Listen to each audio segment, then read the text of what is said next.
and welcome to the How Not to Screw Up Your Kids podcast, the bucket emptying episodes. So, pour yourself a cuppa, find a comfy seat, and enjoy the conversation. This bucket emptying episode is a short, simple one and is simply the power of yet. This very small three-letter word is incredibly powerful.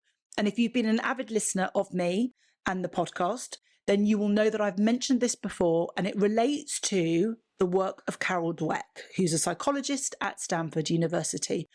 And she's very interested in this idea about the difference between a growth mindset, which is this notion of understanding that the brain is a muscle, and like any other muscle, the more we flex it, the more we practice, the stronger that muscle becomes. And the idea about a growth mindset is that you tend to view skills, attributes, characteristics, learning as a process where you just have to keep working at it. You have to keep practicing, which is completely the opposite of the fixed mindset, which typically tends to view achievement, success, learning as something that is innate within you. You're either good at something or you're not. There's no way of changing that. And that three-letter word, the power of this gorgeous, gorgeous word, yet, is simply a way of reframing your children's language. So let me give you an example. I can't fly an aeroplane. It's true, I can't fly an aeroplane. But if you consider it in the context of a child that might make a statement of, I can't do maths, I can't write, I'm not very good at reading. Yeah, these are definitive statements. And of course, as someone who you know is incredibly passionate about the power of the brain and what we tell it simply recreates our reality, you can imagine if we are simply telling ourselves day in, day out, and repeatedly within the same day that we can't do something, then that creates the soil, the belief system for which, our children grow. Now, I can't fly an aeroplane, but I don't tend to talk about that in the same level of regularity that your children may talk about themselves not being able to do a particular thing. So this is where the three-letter word comes in.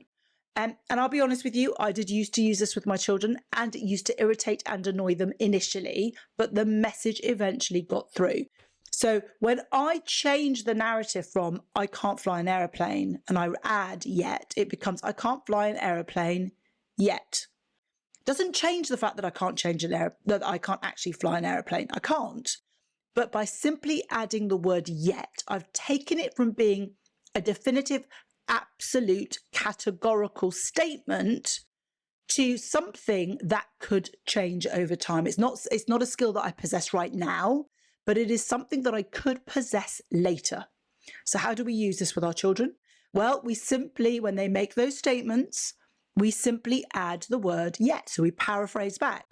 I can't do maths yet. I can't do simultaneous equations yet. I can't learn my vocab for French yet. I can't ride a bike yet. I can't do front crawl yet. Whatever it is, we paraphrase back to our children, but adding the yet. So we take it away from this is definitive. This is part of who I am. I cannot do it. To adding yet, which creates this whole language and vocabulary around possibilities, around the option that should we choose to work and flex that muscle and exercise it regularly, that it would then become as strong as the other characteristics that we possess, the other skills, the other attributes, the other aspects of who we are that are already part of our character. So it's a really simple yet. Now, obviously, there is likely to be a little bit of sort of backlash from your children. They're likely to say, why do you keep doing this? Or that's so annoying, whatever it might be.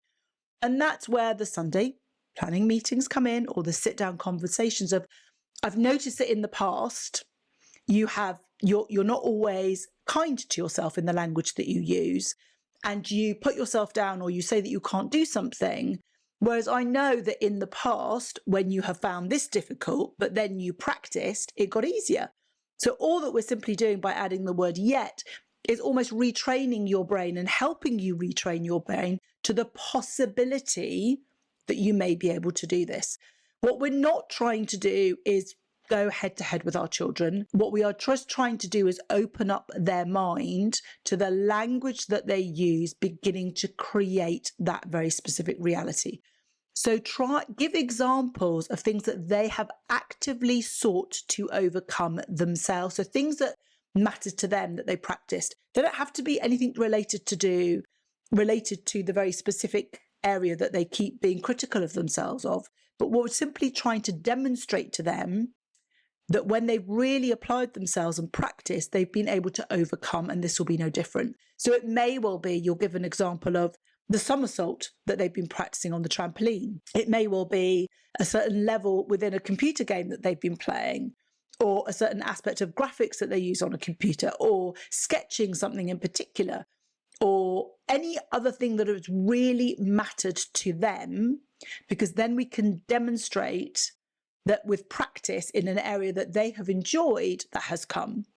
And we also want to acknowledge that by adding the word yet, it's not suddenly going to mean that they're going to magically be better. We're just opening their lens to that, whilst accepting that it's going to be hard work, that they're not necessarily going to get it right, that there are going to be times that they're going to find it really difficult, and that's okay. Things are difficult, and that sometimes that they will find it more straightforward than other times, and that there'll be peaks, there'll be plateaus, there'll be all of these aspects of them acquiring and learning that skill. But just at that basic level, if we can add that very powerful 3-letter word yet, we can give them and expand that opportunity for them that they restrict when they make a statement without yet. So I hope you find that particularly helpful, that just three-letter word.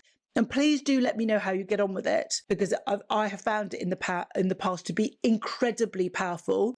And just as a slight add-on at the end is, be mindful that you are also doing it. So if you are going to pull your children up on them using yet, then ask your children to do exactly the same for you. Because what we tend to focus on, we get more of, we amplify.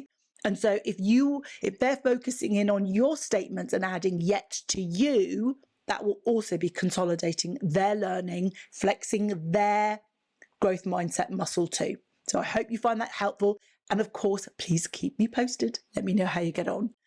As ever, if you have enjoyed this episode and all my other episodes across the podcast, I would be eternally grateful if you could rate, follow, and review this podcast so that others can find us and we can spread the love.